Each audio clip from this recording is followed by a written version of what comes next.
என்ன சத்தன்ற பாடத்தில் நம்ம மரபு பார்த்தோம். அதில் ஒலி மரபு சொற்களை பார்த்தோம் இல்லையா? ஒலி மரபில் சத்தங்களை கேட்டோம். மரபுனா என்ன?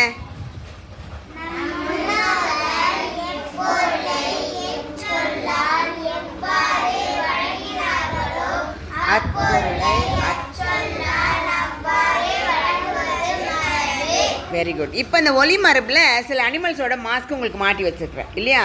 அது இல்லாமல் நான் கேட்குற சவுண்ட்ஸ் எல்லாம் நம்ம இப்போ சொல்ல போகிறோம். குரங்கு என்ன செய்யும்? யானை, மயில், புலி, ஆடு, நாய், ஆந்தை, பாம்பு, சிங்கம். Very good. இப்போ சில உங்களோட மாஸ்கில் என்ன வடிவம் இருக்கோ அதை நீங்கள் இப்போ என்ன பண்ண பாருங்க, அந்த ஒலிய சவுண்டு நீங்கள் இங்கே கொடுக்க பாருங்க. ஓகேவா?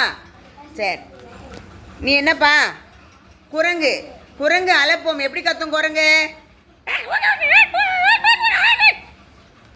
கிளாப் பண்ண உனக்கு. Right, next one.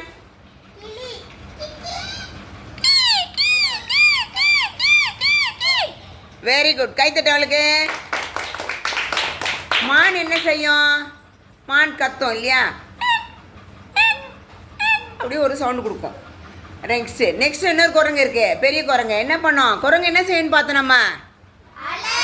அலப்பும். அந்த அலப்புற சவுண்ட் எப்படி இருக்கும்? மரத்துக்கு தான். வெரி குட், பண்ணுமா? சரி, வெரி குட்.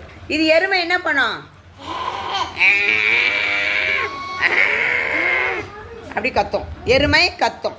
ரைட், நெக்ஸ்ட் இன்னொரு கிளி இருக்குது. அந்த கிளி என்ன பண்ணிட்டு பார்க்கலாம்? Very good. கரடி என்ன பண்ணும்? கரடி கூட கத்தும். கரடி வந்து. நெக்ஸ்ட் என்னது? பூனை. பூனையை கூட கத்தும் இல்லையா? பூனை எப்படி சவுண்டு கொடுக்கும்? சத்தமாக என்ன சாப்பிடலையா பூனை?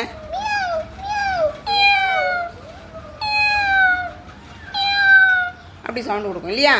அப்போ நீங்கள் நாளைக்கு வரும்பொழுது இன்னும் கொஞ்சம் அதிகமான சவுண்ட்ஸ் எல்லாம் என்ன பண்ணணும்? நீங்கள் எப்படி அந்த அனிமல்ஸ் எல்லாம் கத்துது, அந்த பேர்ட்ஸ்லாம் எப்படி சவுண்டு கொடுக்குதுன்னு சொல்லிட்டு நம்ம கேட்டுட்டு வரணும். கேட்கலாமா? Right, very good. கிளாப் பண்ணுங்க உங்களுக்கு.